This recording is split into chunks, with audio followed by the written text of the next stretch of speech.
From the center of the galaxy, this is ForceCenter, show about Star Wars, pop culture, the ultimate adventure, life itself. I'm Ken Napzok. And this is where I would normally pause for Jennifer Landa to say, and I'm Jen Landa. But Jen isn't with us today. I'm Joseph Scrimshaw. That's right. Jen had to step out, handle some life, because that's, well, how life works. But we are here to dive into Star Wars Visions Volume 3, Episodes 4, 5, and 6. We're going to get to that in a second as we celebrate this series that is quite popular within the Star Wars community, I will say. And today's podcast, as always, is brought to you by our shop on Fourth Wall. Check out our merch store. Pick up a t-shirt, a pint glass, a coaster, something to help support the show and represent ForceCenter out in the galaxy.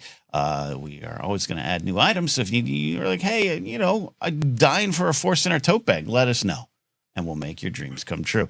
You could go to our links down below if you're watching on YouTube, but if you're listening, that's ForceCenter-shop.fourthwall.com, ForceCenter-shop.fourthwall.com. That's on that side. We are moving toward our goals on YouTube as well, sir. Yeah?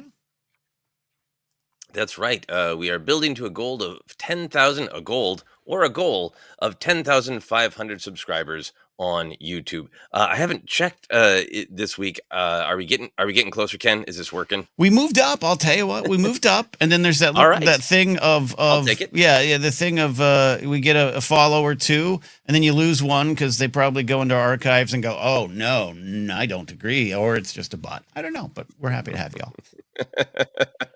Well, humans and robots, both welcome on YouTube for now. Please be polite, robots. 10,500 subscribers on YouTube. It is really great to surpass numbers that we set when we started doing the YouTube more regularly about 2 years ago. Yeah. 10,000 was a pie in the sky, far away goal. So we're really happy to be here and happy to be building to the next goal. We're also trying to spend a little bit more time on TikTok and Blue Sky, which all credit to Ken. Ken posted about Ventress Day, which is exactly the kind of thing that we are trying to do more often. But you posted about Ventress Day on Friday on good old Blue Sky. Yeah, here's how that went. I was kind of getting up, starting my day, having some Fruit Loops with marshmallows that I picked up at an outlet grocery store. That's been a fun weekend. Yeah. And then I saw someone post some about Ventress Day, and I went, and then kind of got, we should do something. And Jen has the wonderful Jedi Beat episode Inside the Mind of Katie Lucas, so check that out. It's, I think, why Ventress has truly stood the test of time was Katie Lucas's work on that character. I fully agree, and that is a great video to celebrate Ventress Day. But yes, so please do follow us on Blue Sky and TikTok, and we will continue to suddenly spit up Fruit Loops. And remember to post there. Yes, indeed. Well, let's dive in, shall we? As we are continuing our look at Visions Volume 3. Joseph, you're going to take us through this little Star Wars adventure. Star Wars adjacent, maybe. That is right. We are enjoying discussing Visions and wanted to be able to give each episode its due. So we're going through a section at a time. This is our second. This is part 2 of discussing Volume 3 of Volume 3 of Visions. Part 2. Anyway, we are talking about the episode The Bounty Hunters, created by the studio Wit Studio. And here is a quick summary. Seven and her droid, Eva 4, are being chased by a bounty hunting guild known as Besham. Eva 4 is a medical droid who has been given assassin droid programming, leaving them with a split personality. We learned Seven was an orphan trained for combat by Besham until she was freed by a mysterious Jedi. Besham now believes that she is a traitor. The two seek work with Jin Sim, the owner of a large corporation who secretly abducts people, including children, for slave labor. After wrestling with the morality of returning escaped slaves, Seven and Eva 4 choose to help them. They fight Jin Sim in his droidka mecha suit and ultimately free the people. The story ends as they are once again chased by Besham, Seven blaming the Jedi who freed her for all of her problems. All right. Does that capture the vibe? You did. The only thing you missed is, Jin Zim, really handsome scoundrel. That was said several times. Says all the right things. Looks like, yeah, they do. They call him handsome again and again. It is a good portrait of not like, we joke sometimes about the old stereotype of like the cigar chomping executive or, robber baron pounding the desk, chomping that cigar. Rah, rah, rah, rah. And this was a definitely a depiction of a more modern corporate evil with the handsome face and the silk voice and saying all the right things. Yep. Industrials. Yeah. All right, so let's dive in. What was your big picture reaction to Bounty Hunters? Like it, love it, struggle with it, accept it at a moderate temperature? What was it?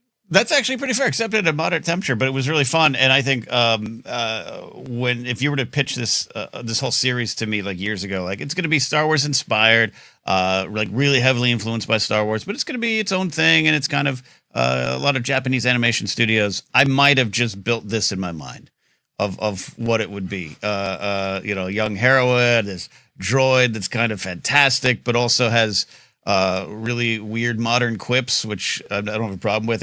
I went back to 1999 and Jar Jar squeezed me with some of his little quips that were coming up, but very kind of almost frenetic pace, wild visuals. I think it pays off what you would expect from the series in the best of possible ways. But great visuals. We always come back to that with each individual chapters. Great visuals, great tweaking things we're already familiar with. Even just the opening of a Jedi, a cloaked figure with a green blade, but walking through a fiery temple. I love that setting to start a good Star Wars story. So yeah, overall, real fun. Yeah, I really agree. I think I definitely watched these episodes with a sort of like, hey, I got to watch these to digest them and discuss them. And the visuals are always entertaining. And I think this one eventually hooked me on the kind of twists on the ideas, because there's a lot of familiar ingredients in this one, which, it's kind of the assignment of take these familiar ingredients of Star Wars. But the visuals of Eva 4, the contrast between their sort of regular personality and the over-the-top assassin droid protocol was very fun. The droidica mecha suit is great. The Jedi just sort of looking like, ooh, let's really play with. Is this going to be Luke Skywalker or a Luke Skywalker figure? And what are we going to be saying about the Jedi was really great. So there's a ton of visuals. I think this one engaged me more on the different perspective of the morality of bounty hunting. This is maybe the first episode of Visions that feels deeply, deeply influenced by Disney era Star Wars.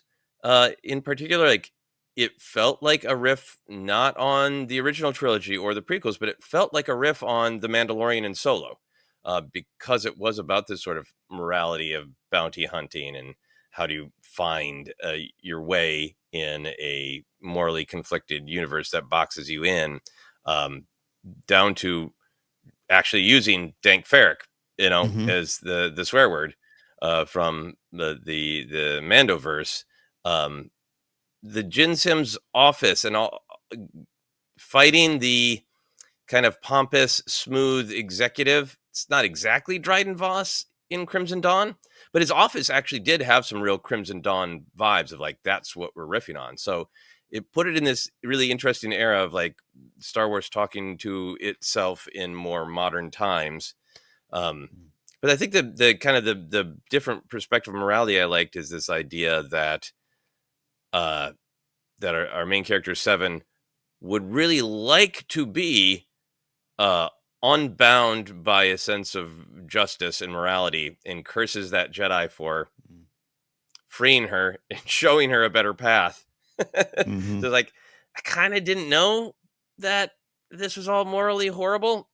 But now that Jedi pointed it out to me, and it just ruins my day every time. There's definitely some Han Solo to it, but it's a little bit of a different perspective of I hate those Jedi for showing me that there's a better path, and now I have to do all this bleeping work to follow the better path. Well said. You touched on something that I hadn't really fully digested, and that is this kind of riffing on more modern Star Wars, because I had the Dryden Voss office kind of vibe connection as well. But I think you're right. It just it makes a lot of sense too. We're over 10 years into this era, so you're going to have a lot of stories to draw upon, and I think this era, all due respect, I don't want anyone to take it this negatively, but Tales of Jabba's Palace and some of the Legends Bounty Hunter stories, myriad stories out there to enjoy during that era. But I think the modern era has had, and I'll include Clone Wars in that, of Hondo and everything, has had more fun with the underworld and exploring it. And I think this is kind of built off that. And I love what you're saying. I think of the it's so real world to be like, once you're plugged in, I'll use that phrase. Once you're plugged in, it's hard to unplug from understanding the morality of the world. And you can, yeah, sometimes you're just like, man, I just want to tell poop jokes, and now I got to say things like, yeah, I get it. But I'm glad I'm hearing them. I think in the end, Seven's glad we're shooting. Yeah. Yeah, no, and I think there is like a good irony to it. And yeah, I always think of that. Yeah, why can't I just use ChatGPT and shop at Amazon? It's all that Jedi's fault for letting me know about these Yeah. larger problems in the galaxy. Um, yeah, so I kind of got ahead of us a little bit by talking about what I felt this was ultimately about. But what did you get out of it? What did you feel this short was really like about or saying? I think more than just simply talking about change, it's about finding your true self, and whether or not you want to always live up to that. You're talking about the Han Solo stuff there too. There's a lot of little times in this that you're waiting for. There's a lot of little reveals, right, and that are driving Seven along the way that I thought was fun. That you might expect where they're going, but each one kind of challenged this independent, this rogue that's cool and hip and got this fun droid. I mean, what a fun droid. I wouldn't want to piss it off, I guess, and have it switch into attack mode all the time. But more than just, it had an energy to it that spoke to Seven's soul that I liked. Versus like a lot of these can be dour, stoic, quiet. Ronin, and I don't have a problem with that overall. I like my music like that, but I also like my Star Wars to have a little bit more juice to it, and I think that was Seven's soul on display. The goodness is inside you, the light's inside you.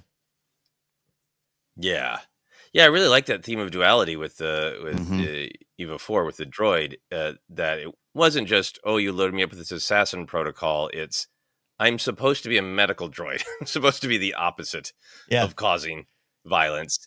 And you promised me that you would get rid of this side of myself that is capable of such violence. It could have just been, oh, you loaded me up with both, and an interesting thing of duality. But the fact that it kind of starts with, you promised me you would take care of this because I'm kind of losing it, having to deal with this split personality.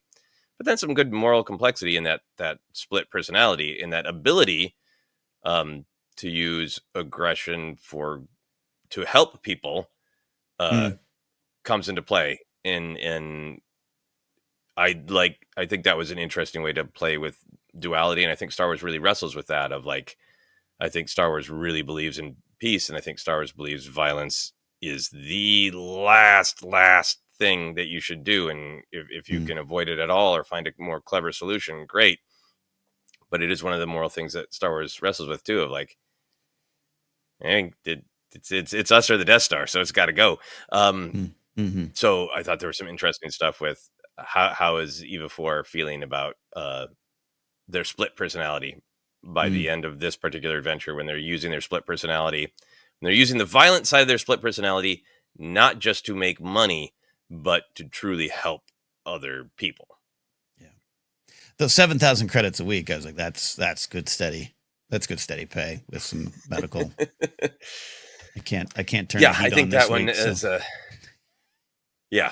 painfully relatable in the like, just look the other way and have a steady income and don't worry about it. It did feel like very much, we're kind of saying this in a jokey way, but I do feel like it was speaking to lots of modern problems of like, a lot of us feel stuck in systems where like, hey, I'd rather not support this giant corporation that has sort of infiltrated every aspect of our life, but it isn't financially, I won't be able to feed my kids if I don't buy stuff from this company or this store that makes it easier for me to afford, I think it did speak to people sort of trapped in systems, which made the Jedi stuff even more interesting to me.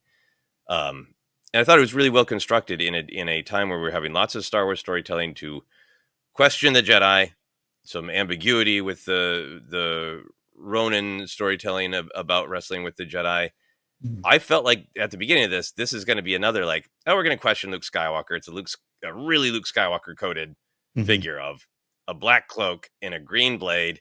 And is this going to be like, oh, we saw the Luke Skywalker figure cut down her parental figures, and well, we understand that the Jedi had to cut them down, but look at the damage it caused. And now this person is a bounty. Like, I kind of thought we were going that way, and it psyched me out in a good way. Of like, no, she was kidnapped as Yeah. an orphan and trained for violence to profit this bounty hunting guild, and a Jedi rescued her, Mhm. and that's what she's mad about. I thought this was very pure portrayal of the Jedi, and I love that it was sort of like really Luke Skywalker coded, and then like, so it's a woman and a random Jedi, and we don't need to know who she is. It's just sort Mhm. of this image of Luke Skywalker as Jedi Mhm. is a stand-in for the idea of being a Jedi. Yeah, all about perspectives of the series, and Jin Sim, excuse me, is going to make going to make a case that you might fall for. It's a health bracelet for the neck. It's what do you you know, The and I health think you're bracelet. absolutely right. Yeah, it was a necklace, maybe more appropriate, I would think. But yeah, no, absolutely. I thought that too. I had that vibe of I don't want to say here we go again, but it's like, all right, we're gonna again, stoic and somber and all that's kind of present in a lot of these stories. And this is dealing with serious stuff. I love one of my favorite moments is Seven kind of removing the young girl or the mask of the mother kind of character connecting to the servant girl, and kind of that switch in perspective, which drills down on the Mm-hmm. light and dark of the episode. I thought it was really valuable. Mm-hmm. Yeah. We talked a little bit about various Star Wars ideas or images that were invoked. Was there any either classic image or twist on a classic image that you enjoyed in this one? The giant size Droideka was, that's kind of why I'm buying a ticket to these. I want something Yeah. that I know, but just as amped up, and with a little bit of Iron Man 1, Jeff Bridges in a larger suit. Love that. Or if you're playing Fortnite Yeah. currently, Bart Simpson and Lisa Simpson in mech suits to match the size. It's always a fun image. But even just the reference of it, and even the use of the thermal kind of, the bombs kind of slowly sliding under the shield. Obviously, we've seen from the Clone Wars, but that's what I want, a fun take on that. So I like that sequence. Yeah, I love the Droideka mecha. I love that they used, because we call them destroyers and droidekas. Mm. Yeah, and the mecha is so of Japanese culture, but the droideka always felt a little in its design inspired. Hmm. So I love that combination, and it's got a history in the Clone Wars and in Phantom Menace of being sort Yeah. of like the big bad of the droids. And I was really affected by how much that, like, yeah, that specific, can you roll the ion grenade at the exact Yeah. right Thank you. tempo so it isn't too violent. I believe that's in the whole training Saw Gerrera and his group arc on Yes. Andron, where it is that's what they're training them to do. So it is amazing how much when you watch these, you as an audience member are bringing the different parts of Star Wars that with you to them, and I thought that was really cool. This is a very dumb little thing, but I liked it when Ava 4 was being seduced by having really nice droid oil. I'm sure there are references other places in Star Wars to the quality of oil, like the oil bath that 3PO's taken in A New Hope. I'm like, I think that's probably not the best oil, because I don't think Lars is gonna pop out, the best bucks for the Yeah. best droid oil. But it's like, ooh, Yep. nice droid oil. Like, of course there would be quality levels in economy, and in a galaxy where droids all have personalities, they would be like, no, this company makes the best droid oil, and it's got to be at this purity in order to really feel great. You're absolutely 100% right, and I've never thought about that before. But now I want to spend a lot of time thinking about Owen Lars going, just get that one, just get the lower shelf one. Can't afford it. Yes, it's the like speed stick of droid oil. It's like, just Gets the job done. Nothing fancy. Yeah. Nothing fancy. Yeah. Mm-hmm. Was there anything in this one that didn't work for you or you were challenged by? No. I mentioned the droid IV4's very modern quips, and I was gonna write them down. I forgot to, which is probably better because it's kind of pointless. It was fun. I don't want to have be the grumpy guy that's like, oh, that references a 2021 phrase. It just was. It reminded me of these things should be allowed. These things, these short stories, these visions should be allowed to do their own things in their own styles. It doesn't all have to keep within the Star Wars galaxy. This is not going to pull me out like maybe things in the past have, including to squeeze me. All due respect to Jar Jar. Yeah. Yeah, no, I can't remember what it was either, but I remember it kind of floating by and being like, oh, yep, that would have been a discussion back in the day, but now who cares? Yeah. Not me. Yeah. So moving on then to our next one to discuss, Yuko's Treasure. This one is by Studio Kinema Citrus. Apologies if I'm not pronouncing that correctly. Here is the summary. Yuko is an orphan on Tatooine living with her caretaker Billy, a droid that is also a large bear. Pirates, led by a menacing figure known as Foxear, pursue Yoko, believing he can get them access to a lost treasure. Foxear tracks Yuko to his home, destroying it and kidnapping Billy. One of Foxear's informants, a young boy named Sola, sees Yuko's pain and agrees to help her. Everyone races to some Tatooine caves, gets chased by a monster, and to reprogram Billy, now known, according to the credits, as Darth Bear. Eventually, Yuko opens the vault. Foxear discovers one credit token and leaves, disappointed. Billy reveals the vault hides a secret family home where Yuko's parents help those in need. Billy reveals a starship left for Yoko by his parents, or Yuku. Billy and the new family member Sola blast off for adventure. So, Ken, big picture reaction. How did you feel about this one? I really love this one. Again, you talk about this is the assignment. Being so direct. This one, Chalmers Cantina, just Jawas and everything we know and love, but then a big microwave robot bear in the middle of it. And I didn't see the Darth Bear thing. That's amazing, and I kind of want a Darth Bear figure or something like that. What I loved about this one was the absolute unabashed sweetness all the way through it, and the pain and the bittersweet things, and there's some sadness in here. But this one, I think maybe because a bear is at the center of it, it's cuddly and fuzzy. I love this episode. It was a lot of fun. Yeah, this one was just so fun and sweet. It feels like it was all of the sort of the orphan trauma combined with the found family kindness of Star Wars and just sort of drilled down on it. And in this really, really great way of like, hey man, we love Star Wars and we're going to recreate these very precise locations and characters and images from Tatooine. And then also a bear and a fox guy from maybe like a Voltron anime. Like it was, it was like, it almost had that feel of like, did you ever play with color forms? Do you remember those? Yes. Yeah, no, where you'd have like the background, for people who don't know it, it'd be just like this little background, and then you'd have kind of like reusable magnety stickers of characters. And like I think I had like a Batman one, so you had like the Bat Cave and some Gotham City streams, so you could then move them around and this almost reminded me like it's almost like they had the backgrounds of Star Wars, but they had the color forms from like a different unrelated anime show for the characters. So like they got Tatooine as a background and like stick a bear on it, stick a fox on it. And it had this really like, maybe there is a logic that I didn't pick up on, but it had this very free, like, screw it. Just have fun. We'll design our own characters and we'll drop them into Star Wars.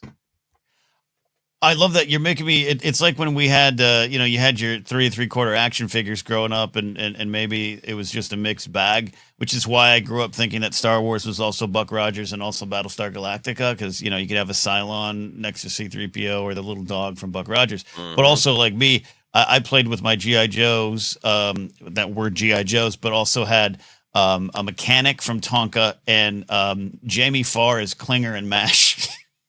And it was all good. It was all good. Klinger, was it Klinger in army fatigues or Klinger in a dress? Because I believe I had both. Yeah, it was a pinkish kind of dress. I think I remember. Yeah, interesting. Yep. Yeah. Mm-hmm. Yep. I was thinking about that the other day of like the weird, like, the kids like action figures. You know what the kids love? Korean War hospital dramas. Sorry, side note. There was one day on the playground in kindergarten where I showed up and I directed all my friends to play MASH, and here I am, like 6 years old, and I'm like, the helicopter's coming in with the injured. We all got to lower your heads, and we all got to go get it. So yeah, maybe so. Here we go. I mean, the earlies, to my recollection, those early seasons are funny with a hint of tragedy, and I remember seeing those in reruns and being like, "Oh, MASH, I get it's about war and there's some sad stuff, but it's funny." And then the later seasons are just like, "I'm Alan Alda and war is hell. Let's make action figures." Exactly. I'm Alan Alda and I've got something to say, and here's your Klinger action figure. It's amazing. Yep. MASH talk. But perhaps one of my first exposures to martinis. Anyway, back to Star Wars. What did you feel Yuko's Treasure was about as a story? I loved it. I'm a simple man. I need a simple direct theme sometimes on an early Monday morning when I'm having my Fruit Loops. The real treasure is beneath the money, right? Like just the actual visual of going down to what really mattered. And it was, sad and tragic. Yuko is without their folks, but to learn the truth and to learn what they had prepared and the whole thing with the ship, which we can get to. But just I love the simple image of pirates going, "What? Where's the money?" We've just seen that in Skeleton Crew, of course. Not derivative, just fun to explore that here as well. And and then just actually be like, have Billy be like, "Oh no, it's not this. We're going beneath this," and it's this entire. Just this history, this legacy that Yuko will always have, even though Yuko is going to form his own families, has one now, adding a member here, but we'll always have this legacy and always have this warmth to guide him. I absolutely love that use of theme. Yeah, no, I think this is a straightforward. What's the real treasure in a lot of ways, and I think it was good that we spent as much time with sort of Fox Ear and. I liked seeing Sola, and I forgot to write down the other kid's name, slightly older kid who was working for Fox Ear.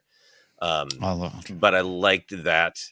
I liked that we saw them sort of indoctrinated by a mentor parent figure in Fox Ear to, sell the what matters in life: money, power, control, and that's what you should be out to get. And starting where Sola kind of buys that and is trying hard to make Foxier happy.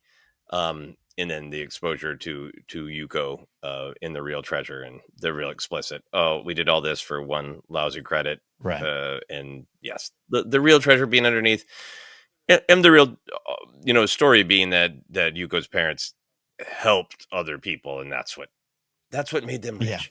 It was all strong. There was a moment when Sola had joined science with Yuko, and they were fighting, and Sola was telling Yuko to go open the door to the vault, and Yuko is kind of upset and says, "I don't know how," and Sola, like in the middle of fighting, so like, "Well, just go figure it out." And I thought that was a good sort of Star Wars message of using your intuition and figuring out pushing yourself to go wander through the dark, scary wilderness to find out what you are actually capable of, in a good contrast to sort of Sola being, I'm the orphan figure who was raised by this awful person, but I did learn to trust myself and to trust my skills and my abilities and to kind of believe in myself. So there's a nice exchange, I think, of in that moment of Yuko and Billy teaching Sola a better way to human, and kindness, trust, family. But Solo sort of reciprocating of the like, but here's what I learned on the streets working for an awful Yeah. man of trust yourself, trust your intuition, push yourself, all that kind of thing. So that was lovely. Worked for me as well. I did do a check because I know we both love making sure we get the names right, so no one will yell at us. Gira, Gura, Gira, and Right. then Riku is the other friend we need to discuss eventually here. The Neil meets Yes. Millhouse. Yeah.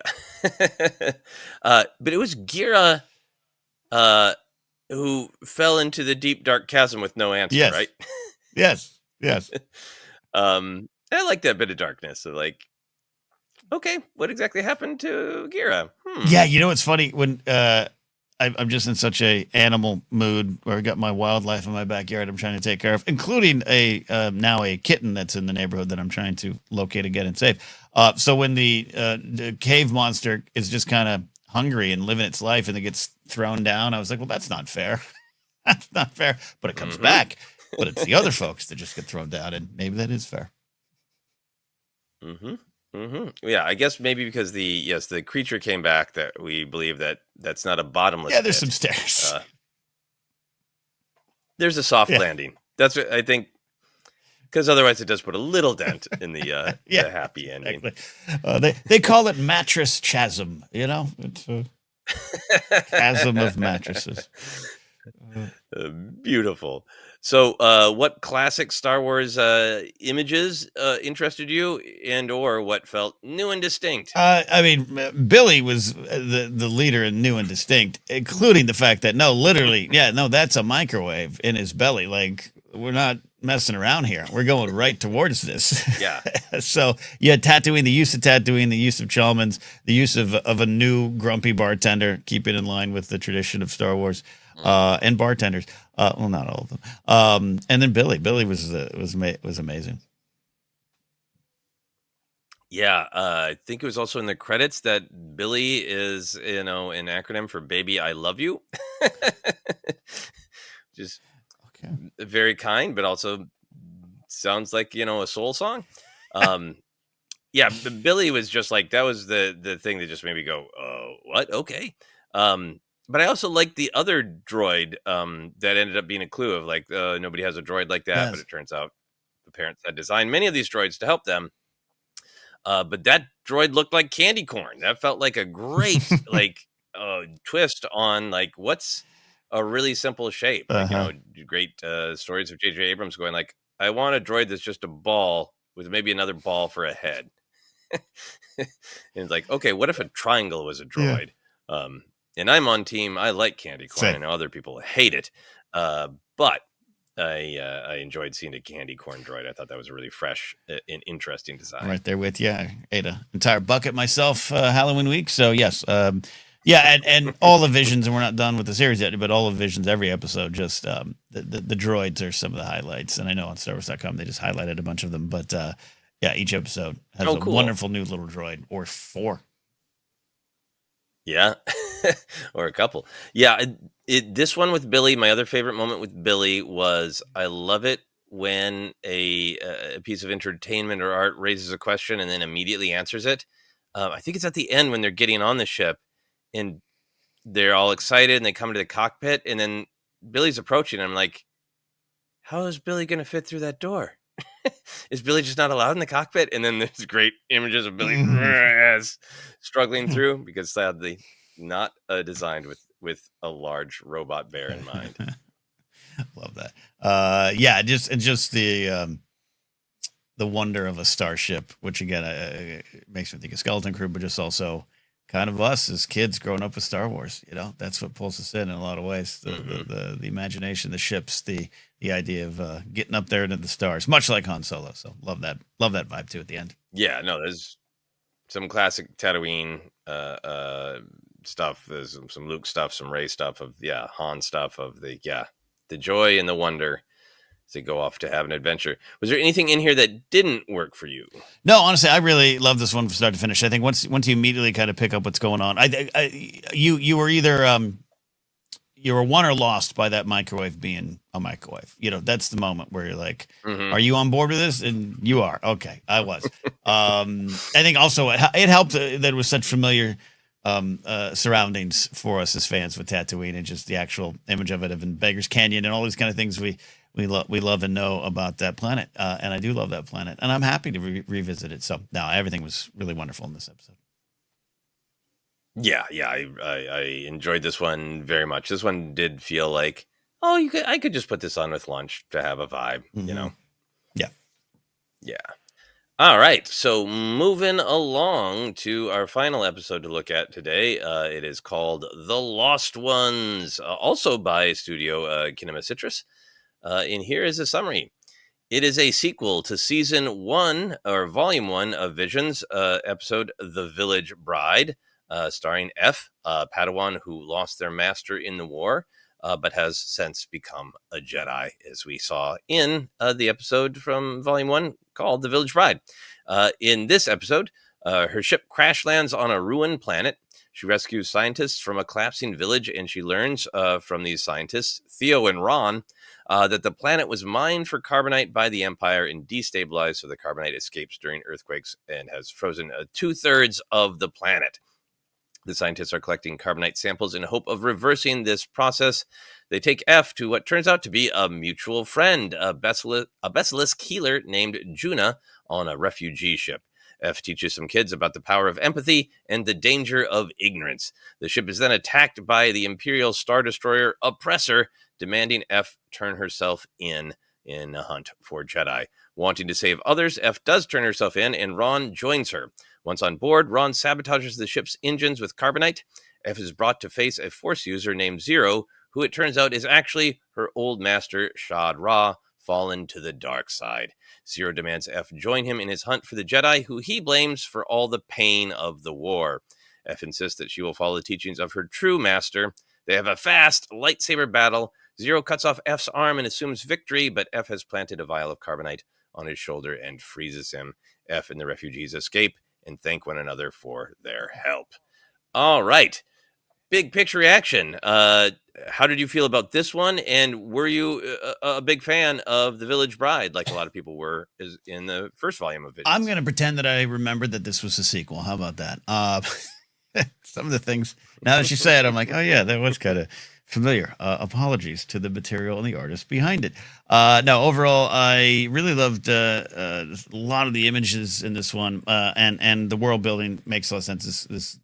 All these volume episodes, all these Visions episodes, I think do a great job of world building in a short time, because you know, you're on familiar territory, but it's like a dream where it's my house, but it's different, and so you're pulled in quickly. They do a good job with that, and I immediately felt on the adventure with it. The use of the Star Destroyer, that like actually was kind of stunning the way it looked on. I thought maybe they did like a clip art version, like they got the transparent PNG of an Imperial Star Destroyer. But also, yeah, there's as I've mentioned many years, a fan of the Robotech series, but the Americanized version and not Macross and all that kind of stuff. I just didn't grow up with that. So what that showed has is mechs and planes transforming into robots and fighting, all the things that pulled me in as a kid in the 80s. But they always at one point kind of got to some weird stuff where there's the protoculture flowers and there's the Invid, and there's these kind of like weird spaces that are they inside of a spaceship or the inside of a dream? And so F's confrontation with their former master at the end absolutely scratched that itch. I thought it was wonderful, beautiful, Little Last Jedi vibes. Love the design of Shaw, of literally a Jedi gone bad who has Imperial armor is something I thought that was wonderfully do with familiar. Mm-hmm. So overall, a great world to crawl around in here with Jedi F. Yeah. I really liked The Village Bride. That was one of my favorites, and I've rewatched it a couple times, and I felt like The Village Bride and this episode is really got their head screwed on straight, I think, about the kind of storytelling that I'm excited to hear about Jedi. Of this is a difficult path to walk. It is easy to feel defeated, concerned that if you raise your blade at all, you will only make things worse. But you need to find a way to walk that difficult path, which means dealing with your own trauma, which means watching and listening carefully to the situation around you and making the best choice about when to use your power. When is it moral to throw down your blade, and when is it sort of immoral to throw down your blade because somebody needs help? That first episode in Volume 1, The Village Bride, is got this other sort of, I think it might actually be her father.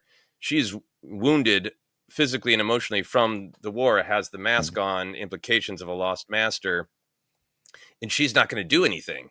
And the planet is being raided by pirates who repurpose separatist droids, and it's the one where the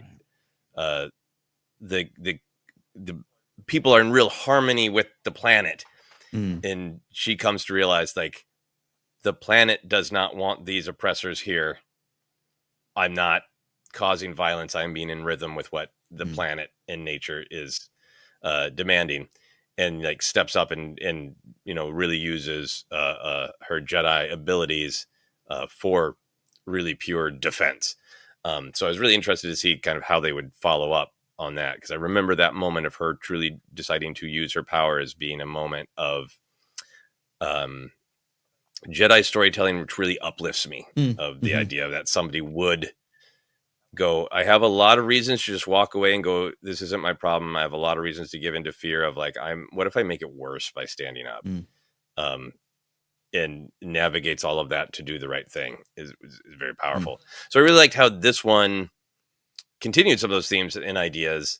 But there's something about the style of it that it does feel very pro Jedi. And I think they're in pro, both of these are about damaged worlds and damaged people and healers, but we spend so much time with this this feeling of what it is to be around people who want to who believe in knowledge and defense and nature and healing. We're around all these healers. We're around people having community and celebration and talking kindly to one another and to children and lifting each other up. And even the music does a great job of, like, an action scene could easily just, and especially an Imperial action scene, could just be like Hans Zimmer banging on a piano with a hammer, like dun, dun, right? The music in these is so, like, calm and beautiful and flowing, and it almost sounds like what a Jedi should hear, like, even during violence, of like, I'm centered, this is why I'm doing this.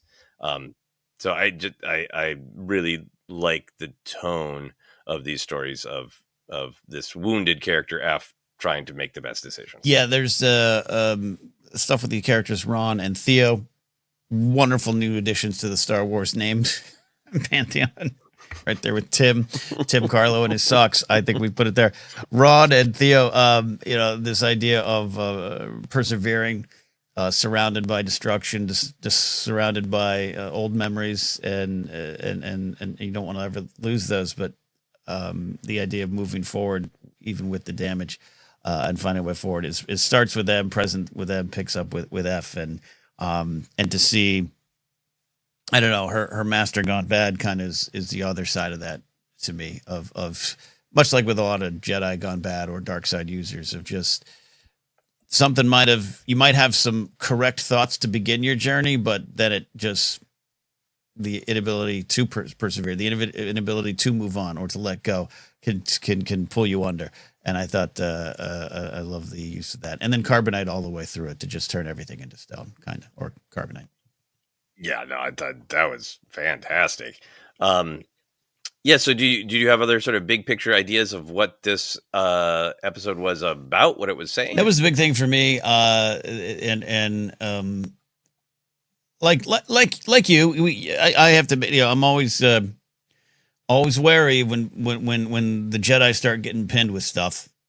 Because I understand it, and it should be. I always want it asked and dealt with in Star Wars, but I think this one stayed true to what the Jedi are. As F says, like, yeah, whatever you are now, man. I'm remembering what you were, and taking that with me. Yeah, I'm remembering what you taught me. It reminded me of Ahsoka, of like, I'm not rejecting the Jedi teachings. the Jedi are wandering too far away from them, or kind of making excuses for rounding the corners off of this rule. Yeah. And so I'm gonna stick to what you taught me. Um, is the direct confrontation with her former master. Yeah, I think what I like about it is, like, I'm not against questioning the Jedi. I love questioning the Jedi. I just think it should be. I like it better when it is done this way, with saying, like, look, it's a difficult path, and some people are going to stumble, and some people are going to fall. But does that mean that we should all just throw our hands up in the air and go, like, yeah, everybody's got a dark side. Everybody likes violence. Why be a hypocrite? Just, kill people when you have to. Like, I like this so much more because this episode and the previous one are about the fear of taking action. Really, a lot of what, like, Luke Skywalker is going through in The Last Jedi, of, like, am I just every time I raise this blade, do I just contribute to a cycle? There's a real focus on the risk of standing up to bullies and oppressors. The first one is all about the bride is volunteered to give herself as tribute to the pirates, and her sister's like, this is BS and I want to fight. And the F's father is pushing her to be like, maybe you want to help these people. And there's this real fear of, like, but what if we fight back and they just kill more people? And so I think it's a little bit, it's, sorry to people who want no politics. I get it. But I think it's what we're going through right now. Like, what if I just bend the knee a little bit to this oppressor to try to make it so they don't hurt more people? Like, well, they're just going to keep hurting people whether you bend the knee or not. But it's somebody who's like, I believe in peace. I believe in nonviolence. I believe in every other solution that isn't violence. The real fear of standing up. And we see that with, we're following F's story, but we're also following Ron and Theo. These great Star Wars characters with names from an 80s sitcom. Ron and Theo, he has to push to come with her, right? To save what's going on with his, to make a difference with what's going on with his people. Because F's instinct is, you stay out of this. They just want me. I will sacrifice myself. You shouldn't push back against these oppressors, with a ship literally called the Oppressor, because it's too dangerous. And making that choice to be like, sometimes you do have to stand up to an oppressor. You do have to stand up to a bully. And that does sometimes mean, risking accelerating the conflict or putting other people that you care about at risk. But those people are already at risk, So I thought that was great. It's also a story that really deals with F's progression as a Jedi. She's still a Padawan, and once she decides to take action in Village Bride, she, cuts off her braid, and her master says, like, acknowledges her braid being gone in this one. Through the first one, she's wearing this mask, and it's part of her growth that she takes it off, and you can visually see the scar that the kid points out to her. We see in this one that she's still kind of wrestling with the scars, because she's got the mechanical leg, but then she also has a hologram over it. So she's hasn't put a mask back on. She's talking to the kids about the scars from war. Her master is clearly not recovered from the scars of war. So it isn't just a pat, easy story with F either. It is like, we all have these wounds, and they could lead us to making the wrong choices, or we could slowly accept them and feel more comfortable with them and let them be seen and talked about. And I think that's one of the things that makes this storytelling really, really elegant, the way it deals with scars as a metaphor for trauma. Yeah, the F has the line about getting older is not the same as growing up, which I love my bumper sticker wisdom, and there it is right there, and that's across the board for everyone, right? And that's about both change, but also knowing who you are, discovering who you are, the experiences you had just mentioned. That's why I thought about it, but just that each one of these experiences is a refiner's fire to make you who you should be, could be, if you want to. versus Shaw Mhm. just kind of living in them too much. Yeah, like I have this horrible scar because I was a Jedi and I thought I was doing the right thing by fighting this war, but now Hmm. I realize that other Jedi lead me astray. So I need to. The only way for me to deal with my scar is to get vengeance. So they all need to die. They caused a war that I should have never had to be a part of, and they got to die. That's the way that he's been broken by the dark side. Hmm. I also really like F's quote to the kids of knowledge and experience complement imagination. That helps you notice things you wouldn't have seen before. For example, someone else's feelings. It's a nice little after school moment of like, stop teasing the other kids in the back. Yeah. But I Hmm. Lucas has embedded in Star Wars such an appreciation for uh, training being important, learning your skill, knowledge and experience being important, but also intuition and imagination and looking at being a total master, but then also questioning that maybe there's still something more for me to learn. And I think that's a really great thing for a great idea in Star Wars for F to echo. And then I think uh, that quote gets manifested in the way she beats her master. Her master is consumed by the dark side, so he can only think of dominance. I'm faster, stronger, better with the lightsaber than you.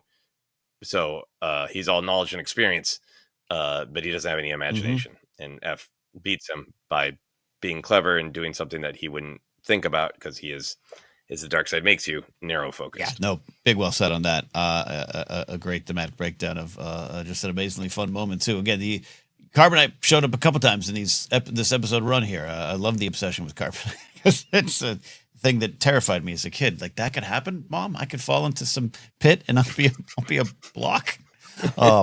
It's Pits, man. Yeah, They're yeah. everywhere. Bottomless, Carbonite. So yeah, imaginative use of it too, just the storytellers as well as characters.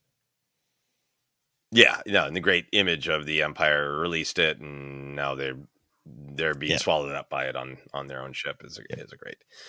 So let's talk a little bit about the classic Star Wars images or ideas. What felt new or distinct, or what felt classic and great? Yeah, I talked about Shaw's design of just actually being an Imperial Dark Jedi. I'll say it had some Sith markers, but that's not explicitly stated. So I'll say whatever you want to call him, dark side user. But just a stunning visual. And again, in you're on a Star Destroyer that, again, literally for a second I thought they had just clipped art it out of a a previous Star Wars shot. It was so good, so detailed. But just to have this new experience where at some point on the ship there's like a chamber and he can see through the walls, and it was out of this world, and I love that. And at the same time, just the use of, the Star Destroyer shows up, and then it's called the Impressor, and then the captain is like every Imperial captain that you just think of, all put into one bushy mustache. Great use of that. Great use of that. And F's design with the robes and everything. There's some Lyra Erso kind of vibes to me. Oh yeah, in terms of the design, and I just a great character there. Like, that would be a striking figure if they were to release that, or maybe they have. Oh yeah, no, I'd really like that. Yeah, I was really appreciating again how much I love the visual style of this one. There's images that really remind me of Legend of Zelda video games, particularly Legend of Zelda does such a great job of showing the contrast of the land and the people being very beautiful and flowing and in harmony, and then evil comes in, and the same land you've seen before is now kind of like rotted and destroyed. And it does a really great job of showing you images of, this is what things should feel like when people are in harmony. And then here is that disrupted and destroyed and perverted. Like that, the ruined planet is disturbing. Yeah. It's got some real Pompeii vibes of, this was a happy place. Yeah. Pompeii, Dresden, like it's got some really disturbing real world. He's staring at his carbonated family, right? Yeah. Once I connected that, I was like, "Oh, that's what happened. It's too early. I'm not done with my sausages yet for breakfast to accept that." Yeah. No, I was lost in it for a few seconds. I'm like, because Because even as her master gets taken, like I'm like, you're alive. Han stated that you're in this kind of weird hibernation where you can kind of maybe come in and out of it. It was a little freaky in a good way. Mm-hmm. Yeah, real freaky. Yeah. So and I think there's sometimes every once in a while some shots that it feels like okay, we're trying to keep this affordable. Uh, and I think there's sometimes things like I don't think it is literal clip art, but like Yeah. some designs are straightforward, like the Yeah. Star Destroyer. But I really like the simple, stylish thing they do of giving the outline of color around different characters' hair. So like I'm sure that is far less expensive, far less work than like giving F streaks. Right. Instead, you just got a blue outline. Just simple and creative and beautiful.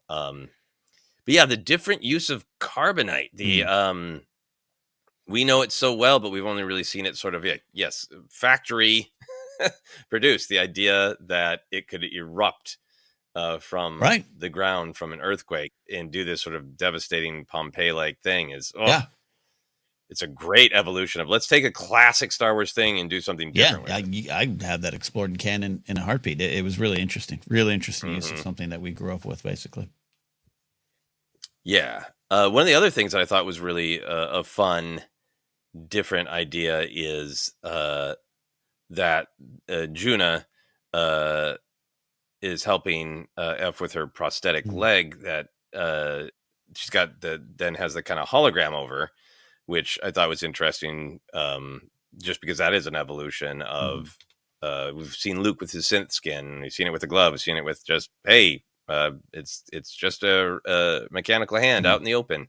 So I just thought that was a cool and interesting visual that, like, yes, in a galaxy with holographic technology, that might be an option of a way to cover your prosthetic. But then because the show really has dealt with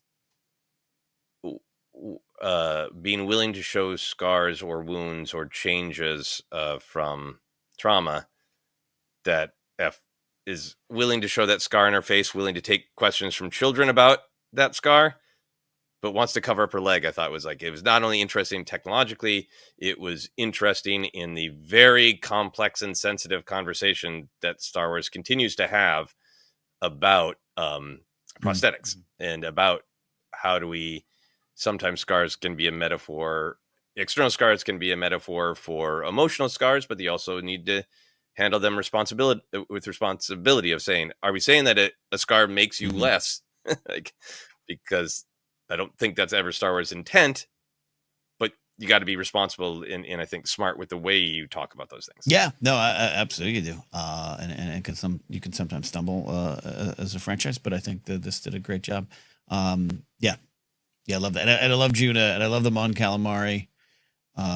I was listening to the American voice cast, and this is not a negative at all, but it sounded like me as a podcaster doing a Mon Calamari Akbar voice without the voice actor skill, just